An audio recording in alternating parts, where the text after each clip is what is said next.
Good morning, everyone. Welcome to Coffee and Football, presented by Adam Lowy and the Lowy Law Firm. I'm your host, Blake Monroe, where I'm joined daily by Bobby Burton and Jerry Hamilton. Tell us where you're checking in from this morning, what you're drinking, get your questions in. We'll get to those in a little bit. We got Tony Hills joining us. He's going to be talking some offensive line recruiting with Jerry, go in depth on that.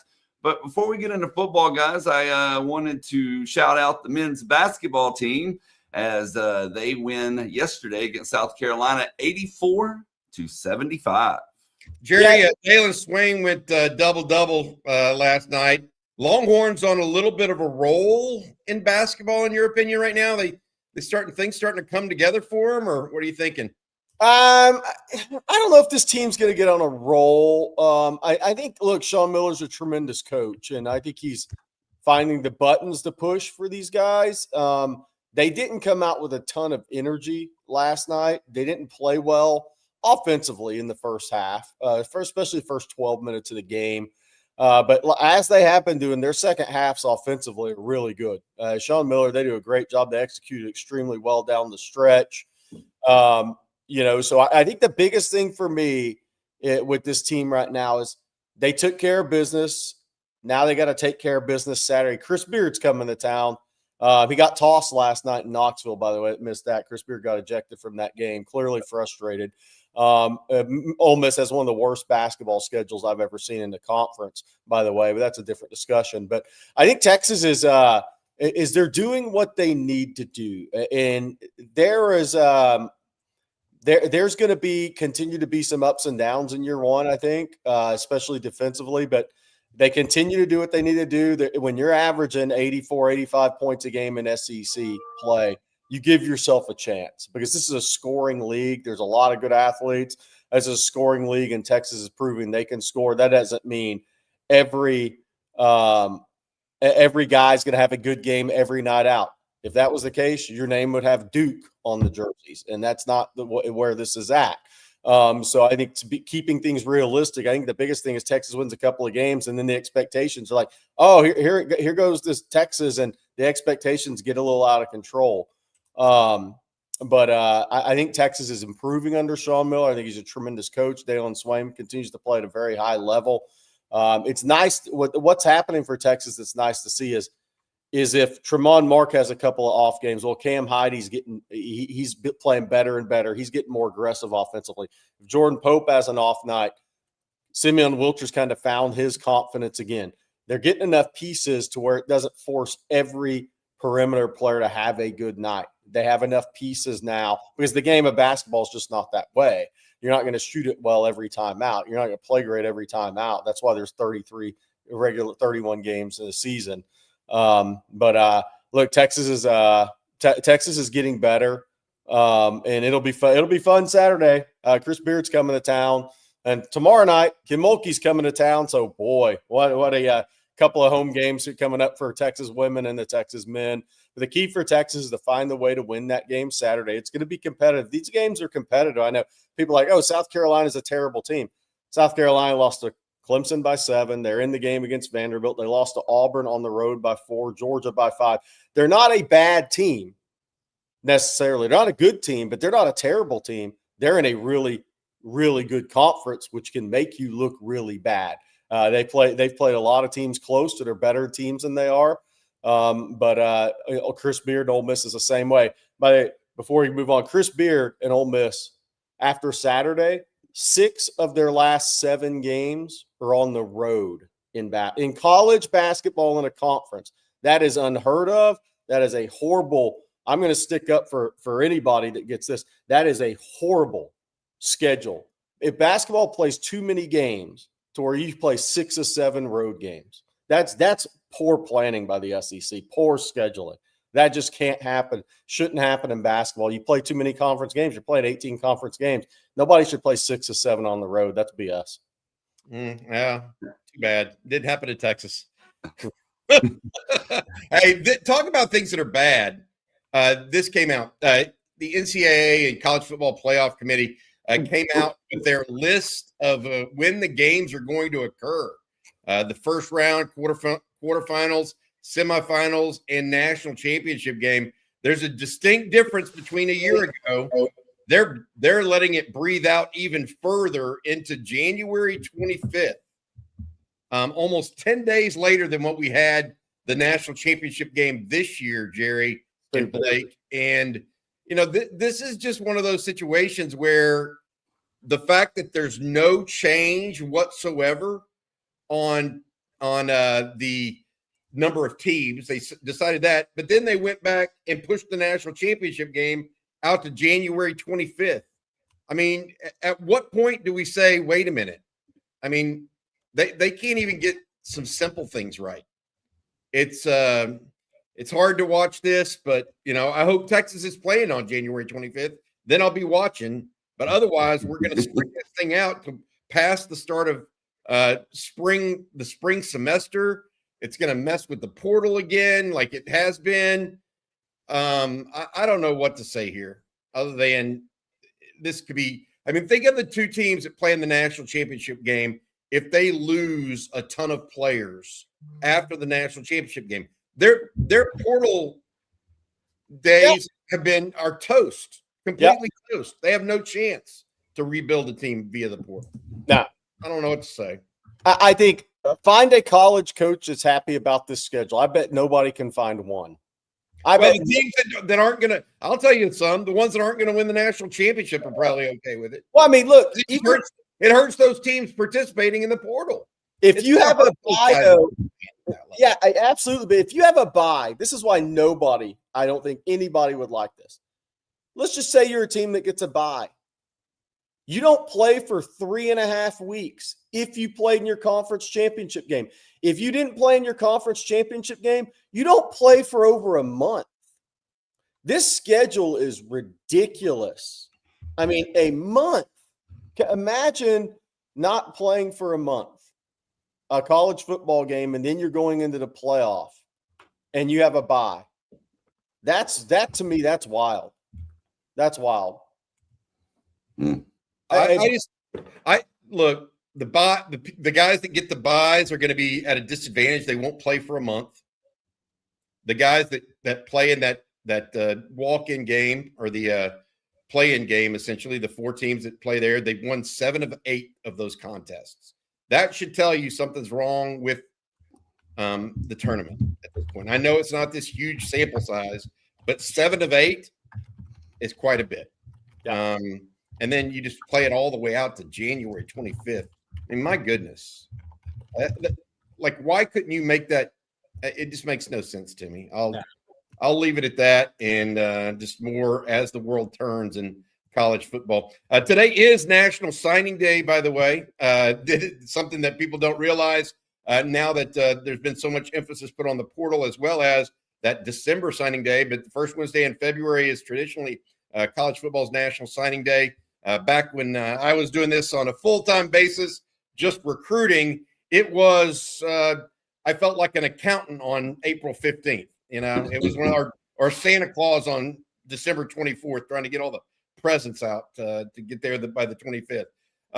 But no, it's changed now. Texas will have one signee today. That's Elijah Ali, the defensive lineman out of Southern California. All the other guys have already signed their letters of intent with the University of Texas. 6'4.5", 280-pound defensive lineman. And we will talk more about recruiting in a little bit. But first, let me tell everybody about Adam Lowy and the Lowy Law Firm. If you've been injured in a car wreck, truck wreck, automobile accident of any kind and think you might be due compensation, make sure you reach out to Adam and his team over at LowyLawFirm.com. That's LowyLawFirm.com. Reach out to him for a free, no strings attached consultation to see if you and your family might be due compensation. Again, that is LowyLawFirm.com. Hi, I got to do 2 things. Blake, I want to bring something up real quick. You brought up earlier, but Trey DeButt, who signed with Texas, a deep snapper, his father, I talked to him yesterday. Nice. Multiple state champion winning coach down at Cardinal Gibbons in Fort Lauderdale. Great guy. I've been going down to that school for years, it seems like. I haven't in recent years since I wasn't doing this nationally, but did for many years. But we may get Coach. We'll see if Coach wants to come on the show.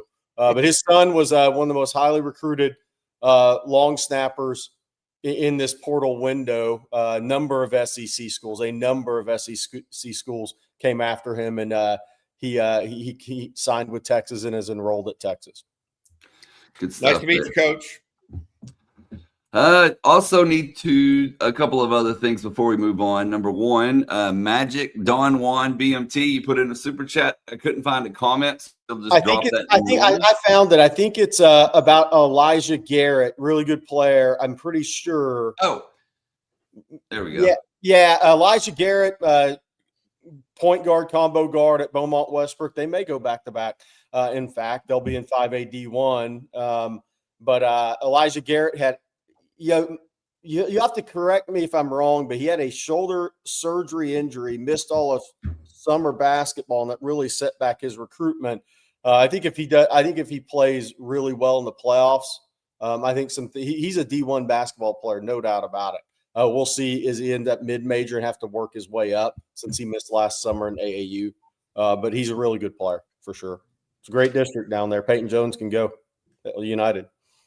And also want to say happy birthday, Mike D. Always in the chat here, always supporting OTF. He says his son Malachi turns 9 today. He wanted to wear his Michael Taft jersey on his birthday. His younger son wearing his Texas basketball shirt on his brother's birthday. And then he says, hook 'em. So happy birthday to your son Malachi, Mike D. Appreciate it. Happy birthday, Malachi. Okay, guys. Well, all the past couple of weeks, I guess I should say, we've been looking at different positions. Today's going to be no different. And I told y'all it was going to be 1 or 2 positions. I decided we're going to do safeties. So let's look at the safeties today. Well, one's in the batting cages, so he needs to get out for spring football some. But Jelani McDonald will be a second-day draft pick a year from now. I think what's interesting about defense is I think Will Muschamp, Bobby, got a chance to bring some guys back that were thinking about going in the portal. And Derek Williams is one of those guys who was really good as a young player at Texas, then obviously had the ACL early in the season 2024. Didn't really return back to that pre-injury form in 25. I'm not sure he was fully expected to either, though. It takes time. But now we'll be headed in. Was going to enter the portal, never officially went in the portal. Came back to Texas, so that gives Texas some depth. I think the other interesting thing here, Bobby, is they got a lot of talented young players. I mean, Phil Samee going to be out this spring. Jonah Williams will be in and out this spring. We'll see how much he actually suits up this spring. You could have Yaheem Riley mix in here somewhere too. Hayward Howard could get some reps at corner and safety as well. So there's a couple other names there, but this is not a position that in the spring necessarily is going to have a lot of depth every day when Will Muschamp heads to the practice field. I look at this group and say, obviously, Jelani McDonald is the guy, and then Xavier Fields to me, I think those two are your starters. Derek Williams, because he plays that strong safety spot, might find a role here if they push Jelani McDonald down and play more of a big nickel lineup, which is something that Will Muschamp is want to do at times, frankly. That creates a bigger and more palatable role, I guess, for Derek Williams, and one of the reasons why he probably returned, Jerry. I look at this list, and Zealous Hicks, I know he had he had an injury issue. What's he going to be this year? But of all the recruits, I want to add this about Teray Davis, young man out of Boulder, Colorado. Dad Elton played at Colorado. I think that he may be a guy, Jerry and Blake, that we look up and say, where did he come from? He's another late defensive back signee, not unlike Grayson Littleton last year, that Texas kind of glommed onto late and got away from Washington. And there were a couple other schools that were trying to give chase, and I'm intrigued by him. I'll say that. And he is a name I've heard of from folks behind the scenes. When the ball gets on the field, I want to see if he can be a guy that is a little bit more prepared, because remember, his dad played college ball, right, Jerry? I want to see if he's that kind of guy. I'd also like to see what they have in store for Jordan Johnson-Rubel this year. I mean, of all the people, they moved him to linebacker for the Citrus Bowl because they were so light there. And he played more snaps at linebacker than Bo Barnes did in that game. Yeah. So I wonder if he can't find a role because he is physical. He likes to be physical with Will Muschamp as well. It's an interesting group. The one thing I don't see, other than Filsaime and McDonald, I don't see guys that have great speed. I'm worried a little bit about speed at safety right now. If there's one thing you have to worry about there. Yeah, Teray Davis, just a football playmaker, did not now, and I don't think it matters to his talent level, but he did not play good competition. No, it's horrible. Yeah. I mean, just not at much speed at all. But he still is a natural playmaker. So his adjustment to speed, if he makes that quickly, if we hear he makes that quickly, that's going to be really good sign for him. Because he played probably against some of the, and I'm not trying to be mean, but the slowest competition out there in high school football in terms of foot speed on his tape. But really good playmaker on both sides of the ball, has ball skills. He has some things that you can't teach, that instinctive ball skills. And by the way, for the chat, we should nickname him Hip Hop Teray because Hip Hop Teray Bledsoe has been gone for 2 years. So it's Hip Hop Teray for the chat. I'm sure he would like that. I think he had something like 1,700 yards receiving last year. Yeah. Crazy. Zealous Hicks, as you mentioned, had a little bit of a back issue at times last season, especially when he started playing well behind the scenes. We were hearing, okay, he's showing something. Then he had a little bit of a back issue that kept him out for a while. Again, Bobby, I think Yaheem Riley, what does Will Muschamp do with Yaheem Riley? What does he do with Hayward Howard? Because Hayward Howard Sr. comes on in the chat all the time, and he said his kid will probably be 6'4", 205. I can see it after seeing him this year. I mean, that's a big kid to play corner. There aren't many of those. So Will Muschamp has some versatility there. It'll be interesting what he does with that freshman class. I think the only guy locked into a position amongst those guys is Samari Matthews as a corner right now.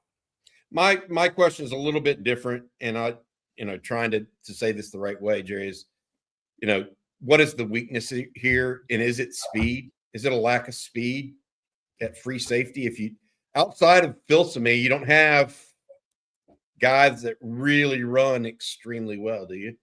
I think Jonah Williams does, for sure. Yeah, I mean, but I think there's two ways to go. It's instincts. There's instincts to it too. So you can play faster if you have instincts. But I think Filsaime and Jonah Williams. Okay, Jonah Williams had one of the fastest, some of the fastest testing times in the program last year before he got injured. So I think they're okay there. But again, with Jonah being, what is he? That does bring it into question. And when I say what is he, where is he? Maybe is where I should say.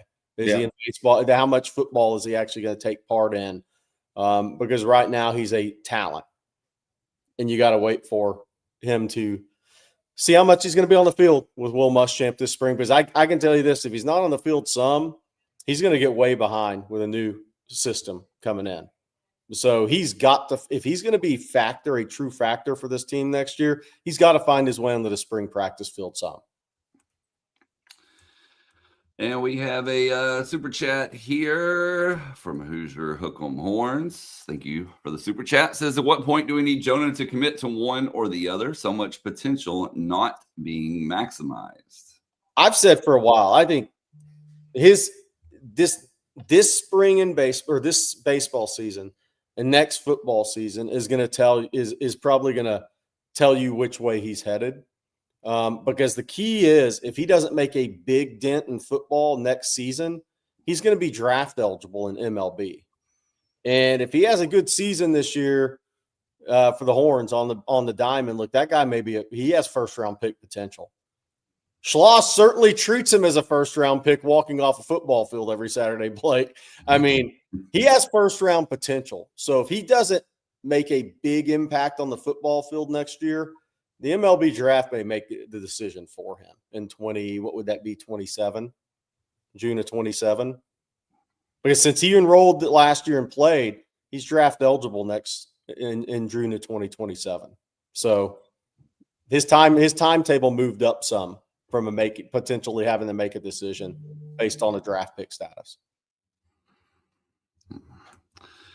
Okay, and then we have one other super chat before we move on here. Nothing to do with Jonah Williams, but Jeff Perry says annual sports events viewers, the UEFA final 450 mil soccer, IPL final cricket 350, Super Bowl 180, Wimbledon final 70, CFPC 32, NBA finals 30, MLB World Series 30, the Masters 25, Kentucky Derby 20. So we need to start on Texas soccer. Or cricket, apparently. Yeah. Goodness gracious. Yeah. 350 million. I don't understand that sport, by the way. I that's the one out of all of those, that's the one sport I don't understand. I don't understand even how they score. You know what I mean by that? Like, I understand how soccer's scored. You kick it in the net. Yeah. Yeah. But that's the only scoring system I don't understand. Yes. OTF cricket in India, that would be enormous, I'm sure. I'm up for it. Live remotes. Live remotes from Mumbai. I think they like it in Australia. I'll do the Gold Coast of Australia or wherever that's called. What time would that show start in Australia? I don't know. Would that be 10 p.m. at night, or is that 6 p.m.? I'd throw you off the boat and make you go swim among the great white sharks in Australia, Jerry. I do that in I-45 traffic every day. I'm already accustomed to that. Hey, well, UT for life. What's the Adam Dunn Award? Best football player that goes to play baseball. Oh, okay. Probably. Yeah. That would make sense to me. Yeah. Legendary Adam Dunn, by the way, story is he hit the ball so far in New Caney out of the bar. So the softball and baseball fields are kind of backed up to each other. That he hit the ball so far in high school that he was hitting the ball into the softball field while they were practicing. So I think one of the things he did, his give back to New Caney, was turned to pay to have the baseball field turned away from the softball field. Like there was ever going to be another Adam Dunn come through New Caney. It was hitting the baseball 450 feet, 8 out of 10 times in practice in a batting cage. I'll never forget going to Adam Dunn, go see him in high school. And he was not a great quarterback in high school. I mean, I know a lot of people, he just wasn't, I mean, he clearly hadn't worked at being a high school quarterback like some of these guys that were playing 7-on-7. And I'm not trying to dismiss his athleticism, but he was enormous. Adam was just naturally big and gifted and all this stuff. And then I looked over, and then 2 weeks later, I'm looking at the Greater Houston. I'm looking at the Houston Chronicle, and they have the stat leaders for baseball in the Agate page on the old Houston Chronicle. And not only did Adam Dunn lead Greater Houston in home runs, he led Greater Houston in stolen bases. Oh yeah. You gotta be kidding me. Yeah. It's that's the kind of athlete he was at that level. It was fun. It was also interesting. I went to Waller when he was a senior to watch him play. I think it was senior year. And I was just walking through the stands looking for his dad, Skip Dunn, great guy. His dad's 5'7". And he's 6'6", was 6'6", 235 in high school. I was like, Dad gum, man. I was like, because I played with a 7-footer in high school in basketball. His dad was 6'1". So I'd seen that kind of before, but I was like, I didn't expect Skip Dunn to be 5'7" when I walked up to him. When looking at Adam, just how big naturally he is, but I think his mom was 6'2". So then it made sense. There you go. Skip Dunn, great dude. Well, we're going to have Tony Hill join us in just a moment. But, Bobby, first, I need you to tell everyone this morning about Mint Mobile. Yeah, absolutely. Every group has someone who insists on doing things the hard way, that friend still paying for a subscription they forgot they had, or one refusing to update their phone because it still works. I used to be that person too, especially when it came to overpaying for wireless. Now I've switched to Mint Mobile, and I'm glad I did. Stop paying way too much for your wireless just because that's the way it's always been. Mint exists purely to fix that. Same coverage, same speed, just without the inflated price tag. I pay almost $100 less now on my wireless plan than I did before. The premium wireless, you expect unlimited talk, text, and data, but at a fraction of what others charge. And for a limited time, get 50% off 3, 6, and 12-month plans of unlimited premium wireless. Bring your own phone and number, activate it with the eSIM in minutes, and start saving immediately. No long-term contracts, no hassle, 7-day money-back guarantee, and customer satisfaction ratings in the 90s. Mint makes it easy to try it and see why people don't go back. If you're ready to stop paying more than you have to, new customers can make the switch today. And for a limited time, get unlimited premium wireless for just $15 a month. Switch now at mintmobile.com/OnTexas. That's mintmobile.com/OnTexas. Upfront payment of $45 for 3 months, $90 for 6 months, or you can do the whole year. $180 for 12-month plan. It's required. That's $15 per month equivalent. Taxes and fees extra. Initial plan term only. Over 50 gigabytes may slow when network is busy. Capable device is required. Availability, speed, and coverage varies. Additional terms apply. See mintmobile.com for details. Again, that's mintmobile.com/OnTexas. And real quick, I need to tell everyone about Prize Picks. Whether you're starting a new routine or making player picks for the first time, trying something new can be hard, but in life and on Prize Picks, it always feels good to be right. And with high-pressure playoff matchups every weekend and elite hoops matchups almost every night, the action never stops, and Prize Picks lets you take control. And of course, they have it all, whether it's the NFL, NBA, NHL, PGA, UFC, college basketball, whatever your flavor may be, they have you covered. And of course, right now, all eyes are on the big game this weekend, and Prize Picks has a special max discount, which is live in the app now. Drake May just needs 1 passing yard for the max discount to win. Just add another player to your lineup, and if your picks hit, you cash in. And don't forget that Prize Picks now available in all 50 states. So download the Prize Picks app today. Use code ONTEXAS to get $50 in lineups after you play your first $5 lineup. Again, that's code ONTEXAS to get $50 in lineups after you play that first $5 lineup. That's Prize Picks, where it's good to be right. And speaking of being right, it's Wednesday, which means it's hump day with Hills. Good morning, Tony. Wow. Hoodieless Hills. Hoodieless with Hills is a new show.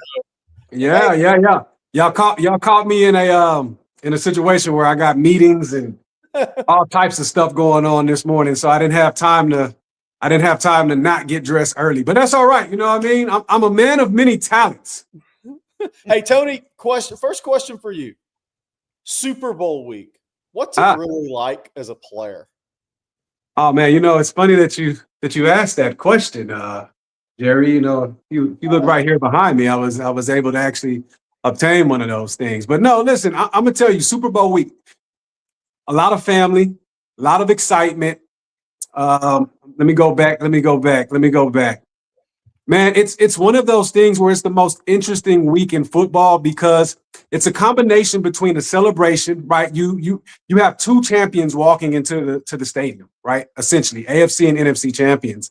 But then it's also 2 weeks long. So you have family members coming in, there's tickets that need to be set up. You have a little bit more, downtime, but you still have to find a way to be locked into the game, but also enjoy the moment. So it's a very interesting weekend.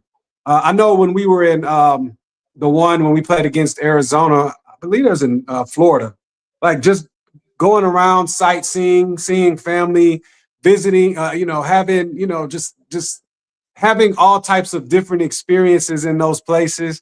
It was awesome, man. It's awesome. You definitely have to enjoy the moment, but then you have to find a way to lock back in when it's practice time. Tony, you talk about the Super Bowl and whatnot. Is there a special memory you have around it? Like this is the pinnacle of my career type thing, or any feelings like that you have as a football player growing up? I mean, it is the pinnacle of the sport in some ways. Yeah, absolutely. I mean, the first time, man, it's like I'm a rookie in 2008. So the first time it's like just enjoying the sights and understanding what's at stake. And like, for me, like being a football or somebody that likes to think of himself as a football historian, I started thinking about all of the great players that didn't get an opportunity to just even to play in that game and to be a part of a team that's in that game. That was magical. The second time I went in 2010, it was different because now I'm a participant in the Super Bowl. And I think that one, even though we ended up falling short against Green Bay, I mean, that one, man, stood out more to me because it's like you start thinking about my story and everything that I came from, not being able to walk, being paralyzed. He might not play football again. All of these particular things. Freaking, you get to your senior year, you break your leg. It's like all of these adversities. And to be in a Super Bowl, going out on the field to participate in that, man, it's a blessing. It was a blessing. And it's kind of surreal being in that moment, even if you come up short, because it's like, man, I've been able to accomplish what so many people haven't. And that in itself, I'm grateful for that. There's a gratitude for that. Jerry, you had some guys you wanted to talk to about today. Yeah. Tony, we're going to look today at a couple of top 27 offensive linemen in state for guys really loves it. Hopefully some of these guys get a chance to experience what you did in the game over a career. But we're going to start with Peyton Miller out of Anna. A little north of where you're at. But Peyton Miller's 6'6", 6'5.5", about 305. Played center for the first time this season. His OC, an offensive line coach there, played center at Missouri. So I got him started at center a little bit early this year. And that's where people are recruiting him. When you watched Peyton Miller, what did you see from him as a junior? So obviously, when you're looking at highlight tapes, it's showing their best plays, right? So you don't really get a chance to evaluate how he looks when he gets beat. But what I can say is, off the bat, he's a very violent guy. He has a lot of vertical power, right? So when he comes off the ball with an intention. He has some sneaky athleticism, right? You watch some of the plays where he's pulling wide. He's able to identify and track. So that tells me a couple of things. One, he's aware of what's going on the field, because usually when he gets to his man at the second level, he sticks and stays, and then he's just a competitor. The way that he finishes blocks, that's a will to just want to win and not being satisfied with just doing the job. He's somebody that wants to do a phenomenal job. I will say some of the cons that I see oftentimes is he lets people in his chest, which, when you think about SEC play, the first thing has to be hat and hands, man. You have to. You got to be able to explode off the ball, quick first steps, keep your pad level low.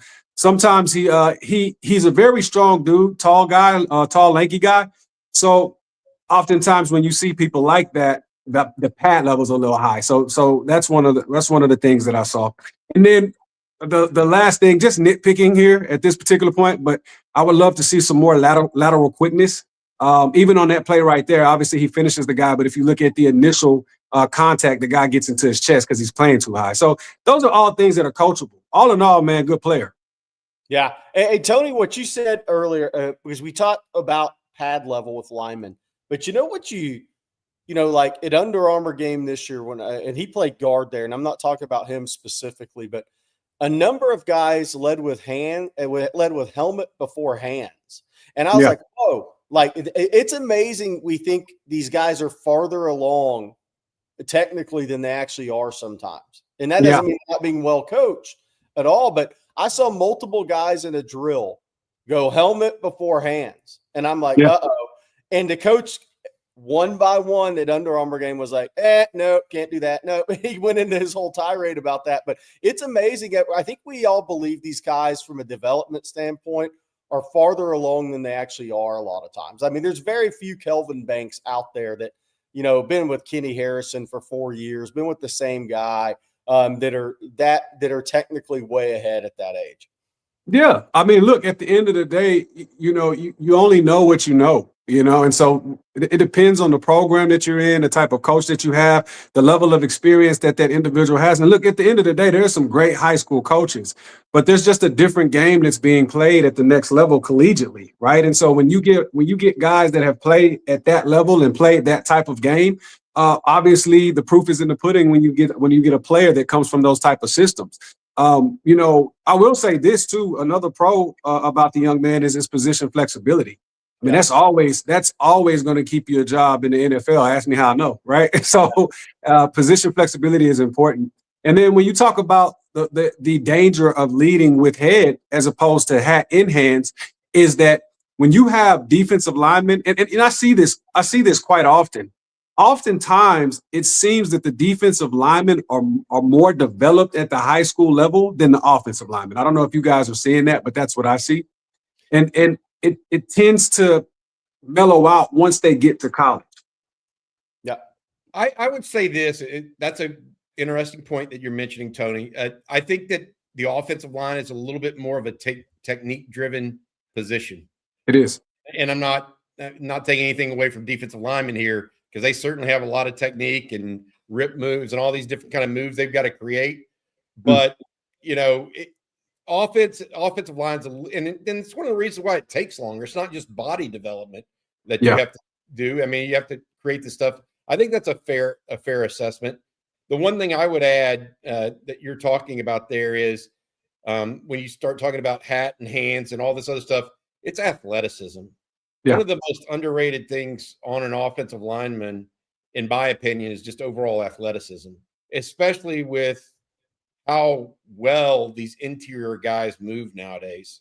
You have 300-pound ballerinas basically on the interior that you're trying to deal with, and if they're not athletic enough to deal with those, you mentioned laterally.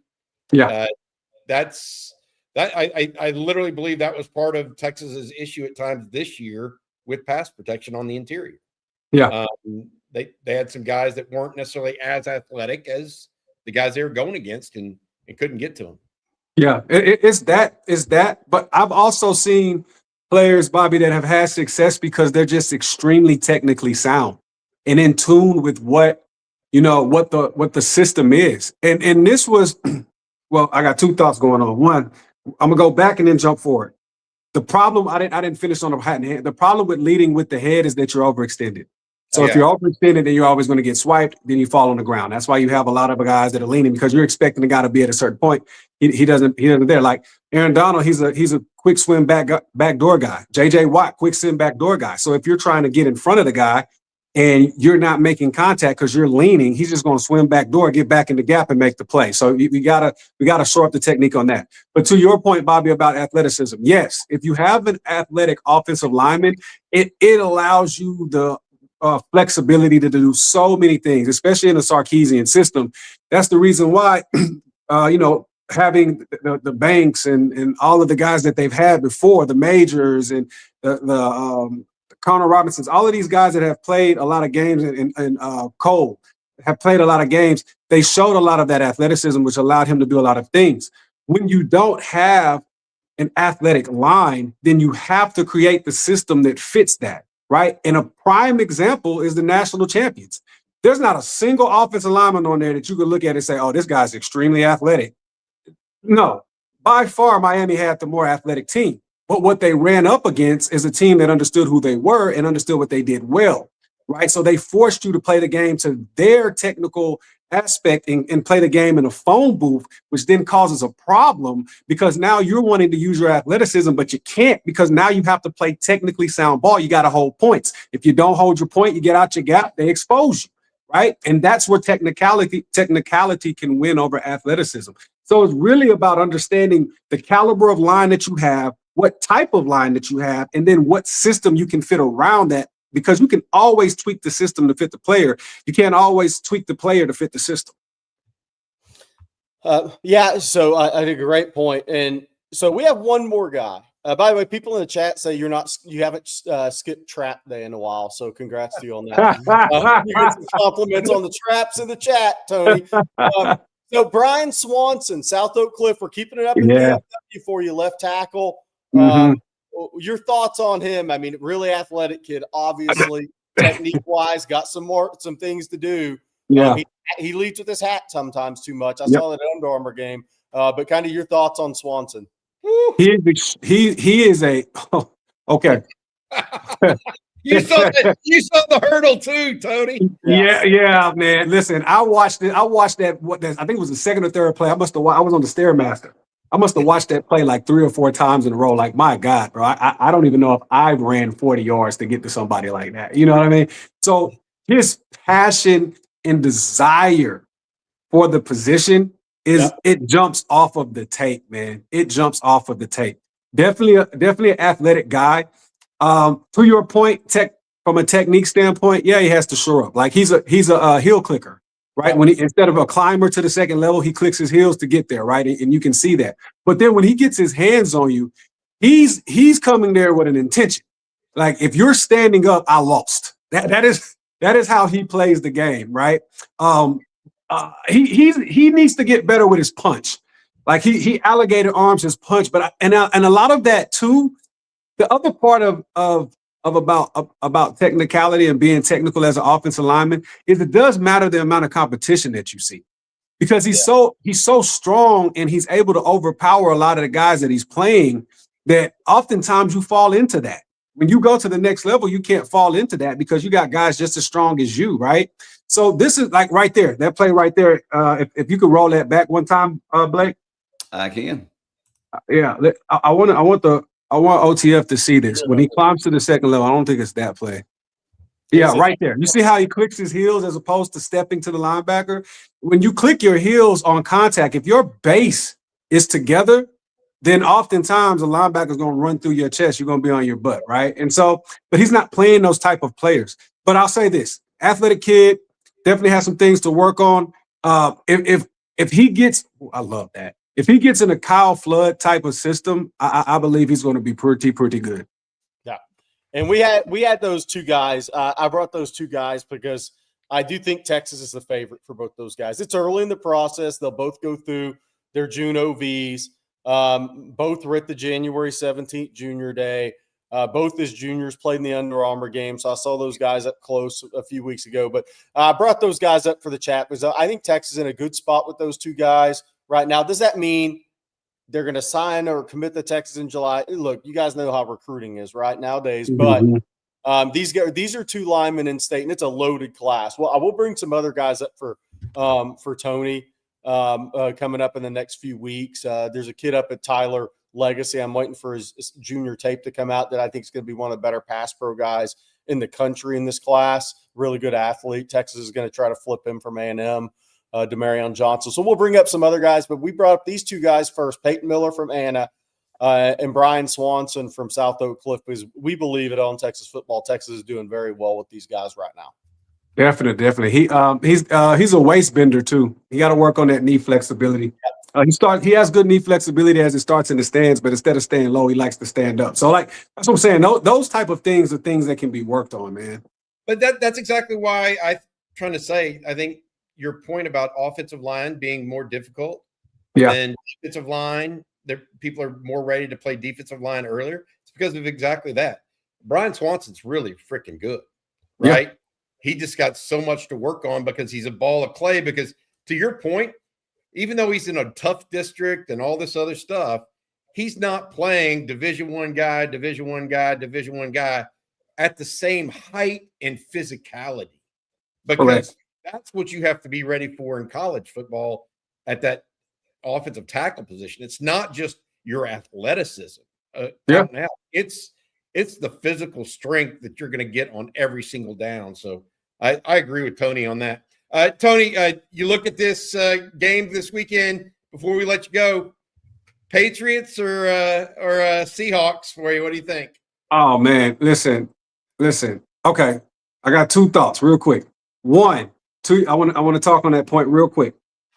The other part of this is that when you're a lineman that's 6'6", you're not used to playing other guys that are 6'5", 6'6", that have long arms just like you. Right. So your attack plan, not in high school, that's for sure. Yeah. Exactly. So your attack plan on how you want to set a guy. Is a guy a quick first step guy? If he is, and you're stronger, maybe you want to sit back vertical so you don't get edge. Is he a little slower off the ball? Maybe you want to jump set. Maybe you want to mix up your sets so to keep him off balance so that he doesn't get into his pass rush moves. Like those things are the next level aspect of it. To your point about the Patriots and the Seahawks, Man, Vrabel, he's a player first.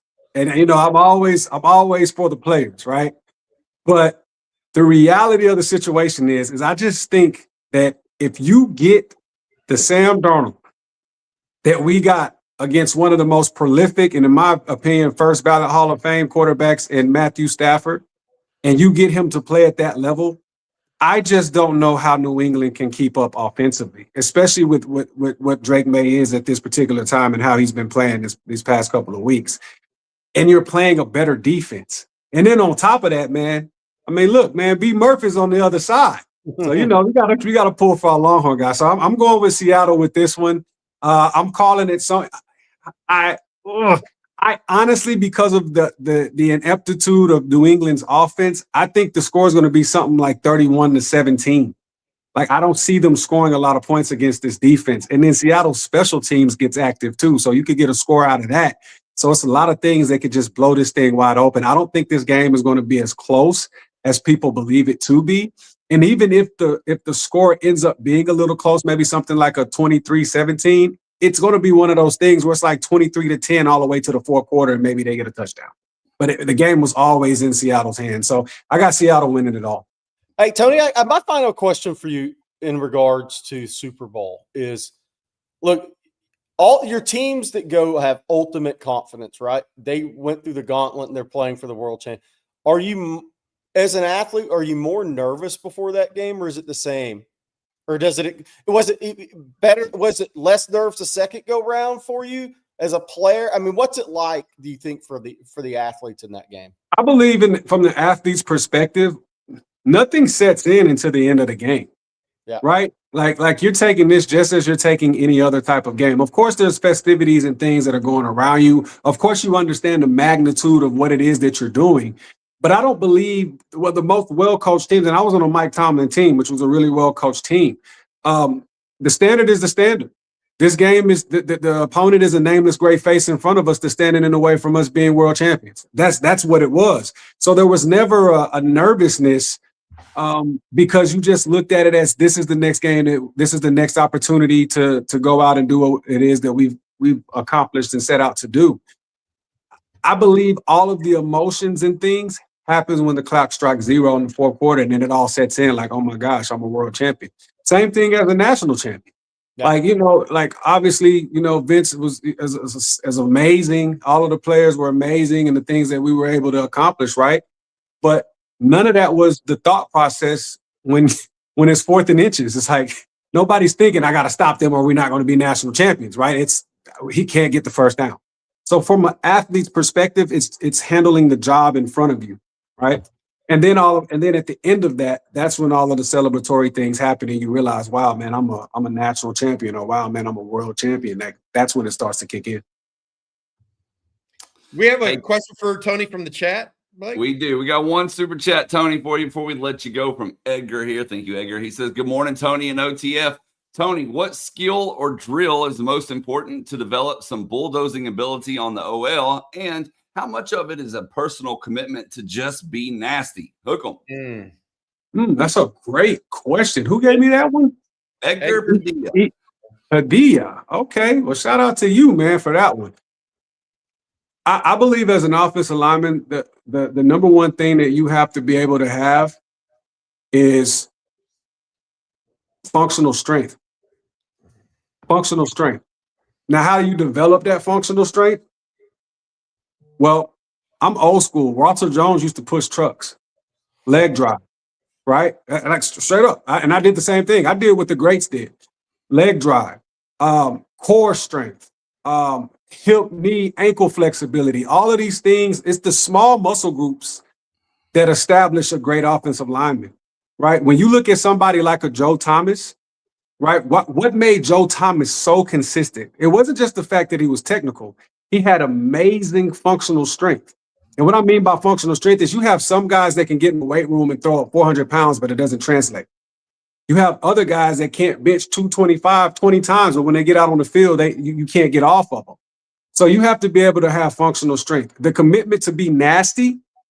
I mean, look, if you're an offensive lineman and you don't have some sort of darkness inside of you, then I don't know if you're going to be really good at the position. I'm just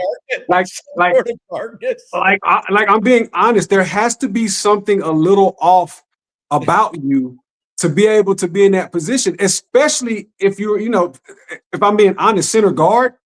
That aspect, the what we call the true trenches, like the tackles, we get down and dirty in the trenches every once in a while, but really, man, we that's called an island for a reason.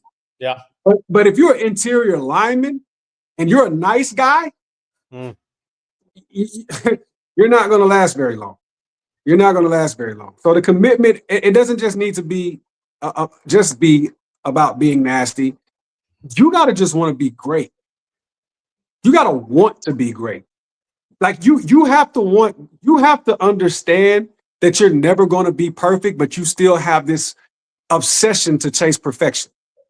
And if you have that type of mentality, there's nothing that you can't accomplish. If you just believe that the person in front of you, I don't care how many Pro Bowls, I don't care how strong the guy is, I don't care how quick he is, this guy is not better than me, period.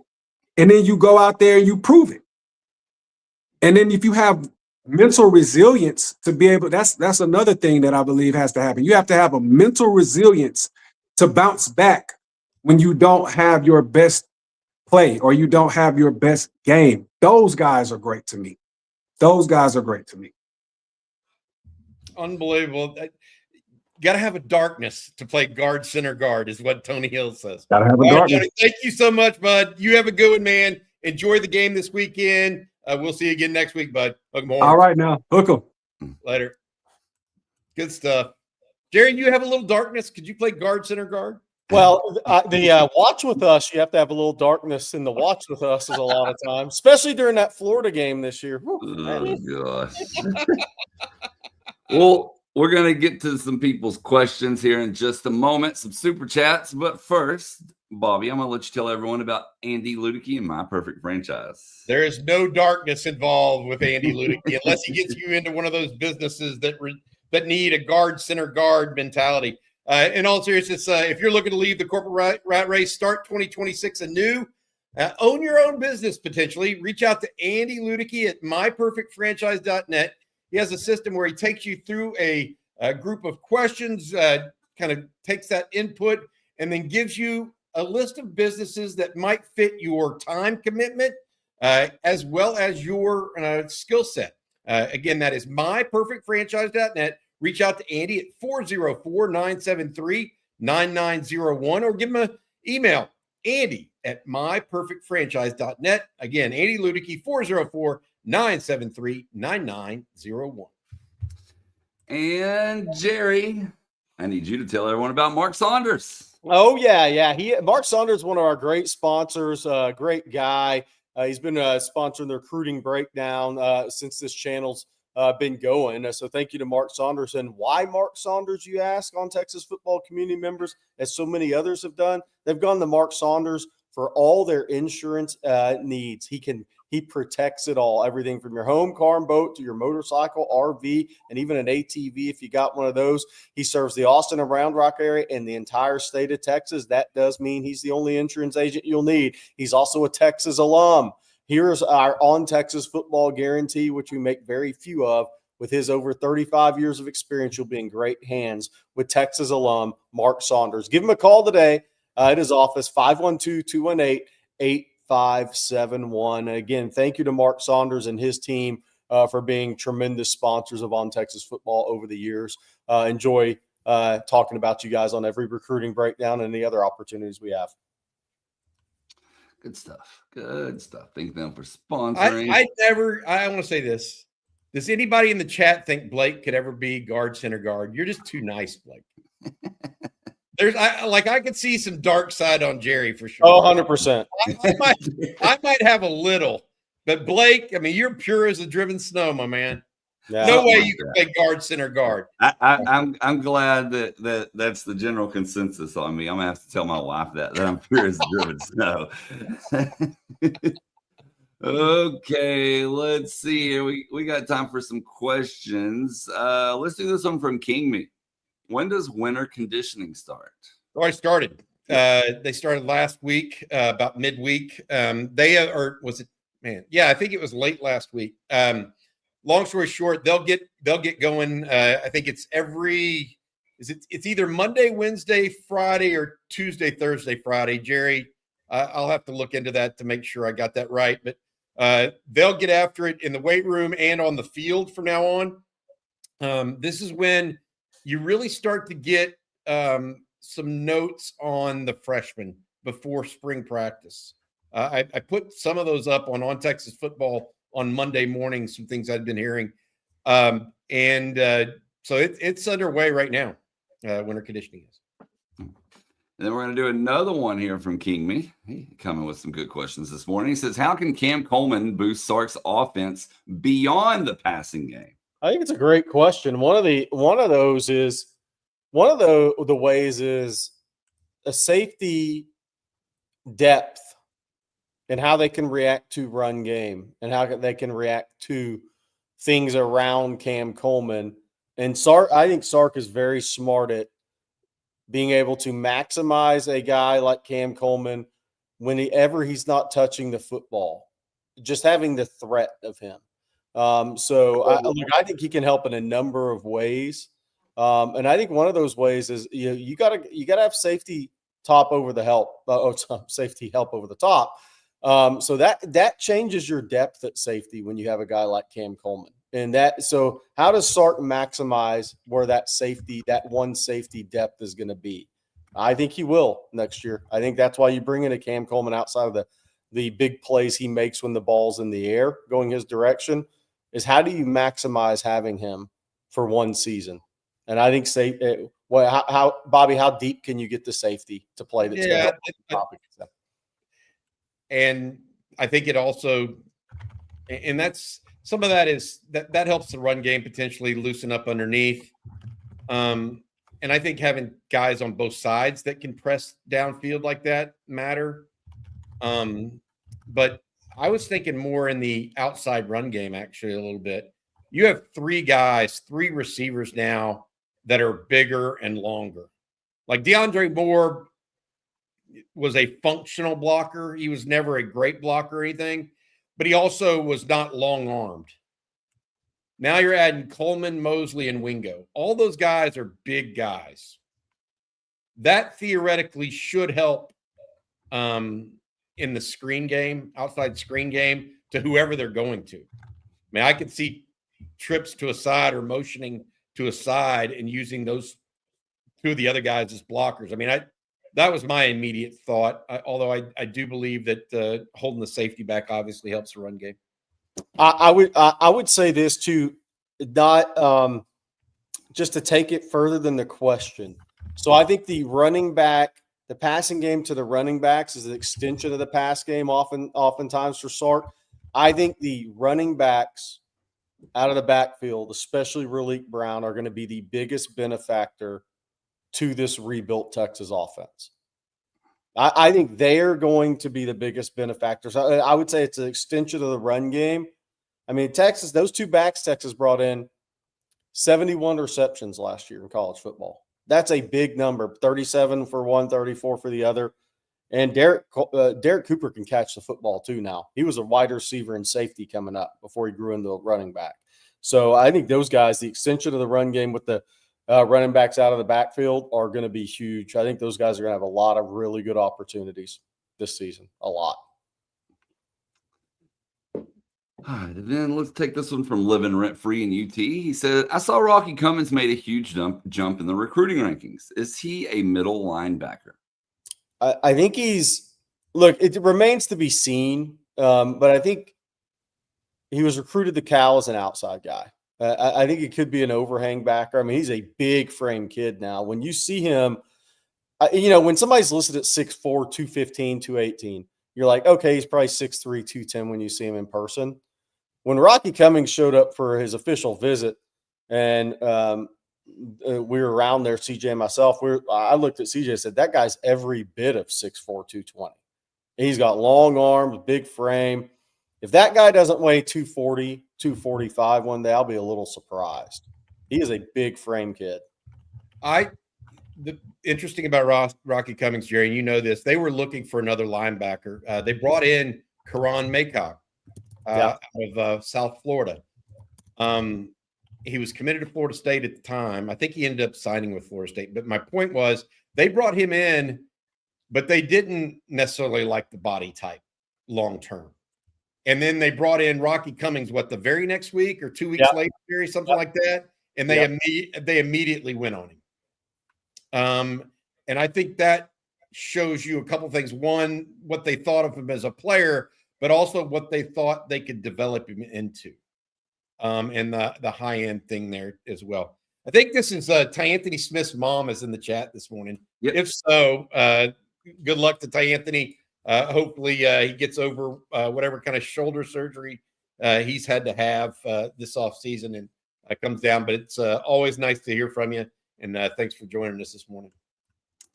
Our next one is more of a comment, and it's a three-parter, so bear with me here. This one from Roger. He says, they say Texas has some of the best quarterback depth. Roger says he doesn't think he can buy that yet. None of the backups have touched the field yet, except for the one with 15 interceptions. And then it goes on to say, we need to stop looking at what the stats say. Look what happened in the Swamp and in Lexington.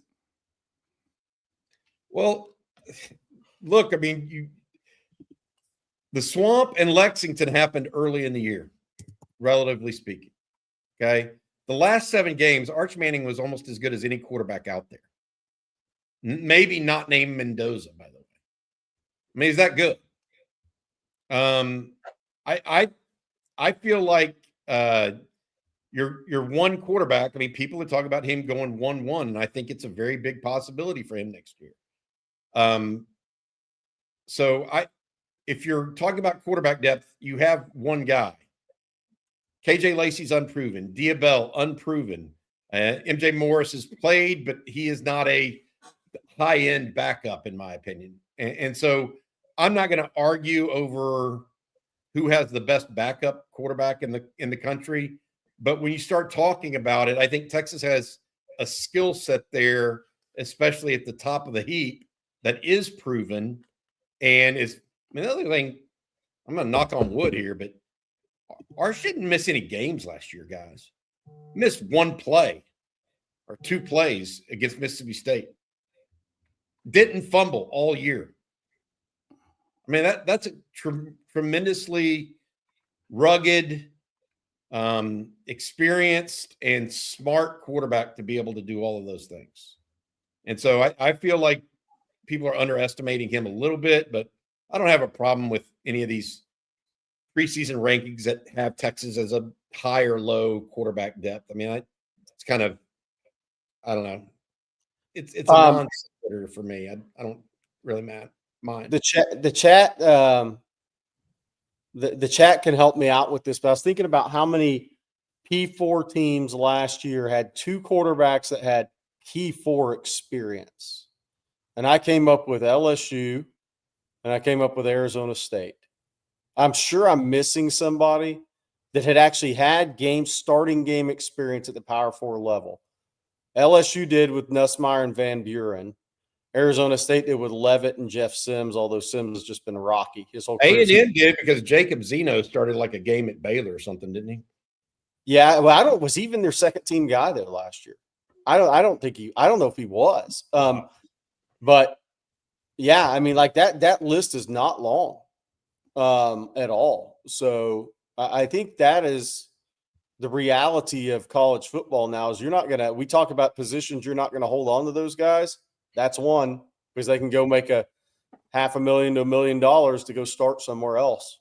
So I think, to your point, I think it's all to that question. I mean, it's all going to be speculation on some of that, because I think these colleges are going to have a tough time keeping their depth. I mean, what did the Kleinholz left Ohio State?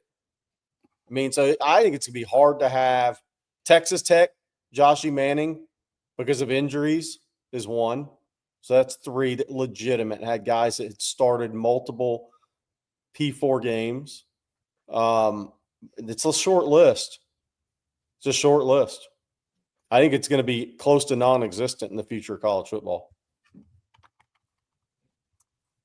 All right, Bobby, before we get to our last question or so, can you tell everyone one more time about Adam Lowy and the Lowy Law Firm? Sure can. If you've been injured, a car wreck, truck wreck, automobile accident of any kind, from 18-wheeler to ATV, and think you might be due compensation, make sure you and yours reach out to Adam and the Lowy Law Firm. Adam's a UT Law School grad, been helping injured Texans for more than 20 years. So if you've been in a wreck and think you might be due compensation, all you have to do, reach out to Adam and his group at loweylawfirm.com. Thanks, Adam, for your sponsorship of On Texas Football and other aspects of Texas athletics as a whole. That's loweylawfirm.com.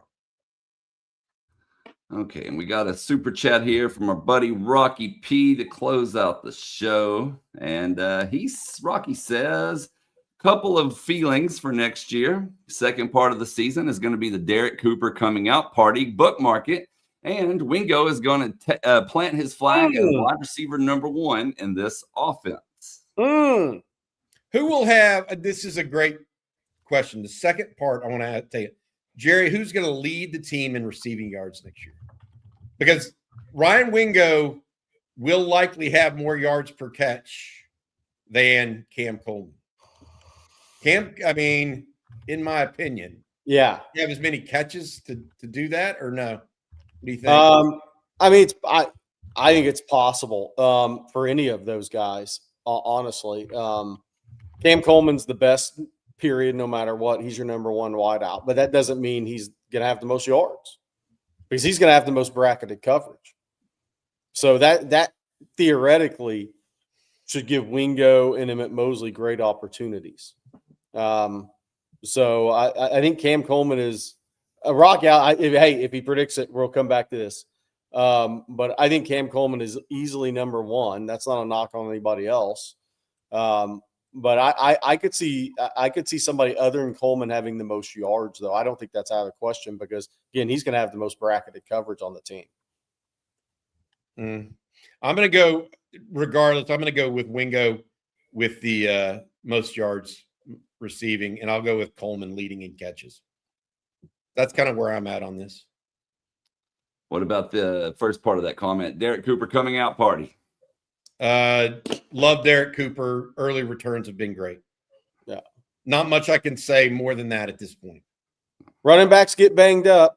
He'll have his opportunities as long as he's healthy and not banged up.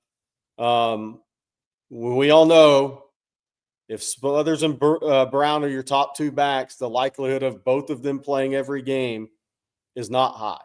I mean, the running backs get banged up. So somebody's going to have real opportunity, and they got to go grab it.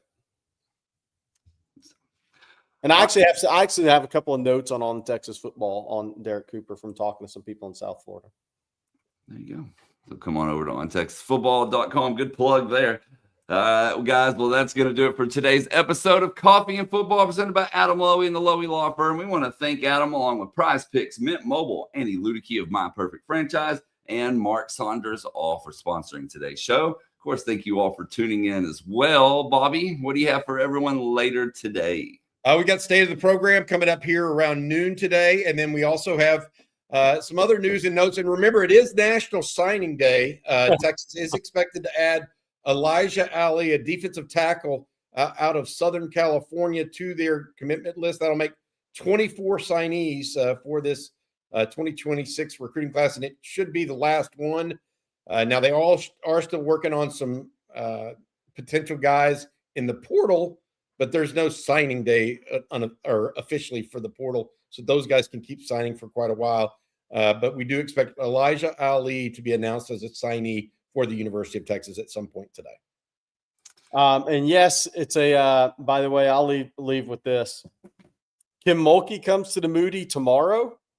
Top 5 matchup, Texas women and LSU women. LSU women averaging 99 points a game, 7 players in double figures, almost 8. Wild number, and they don't even shoot a ton of threes.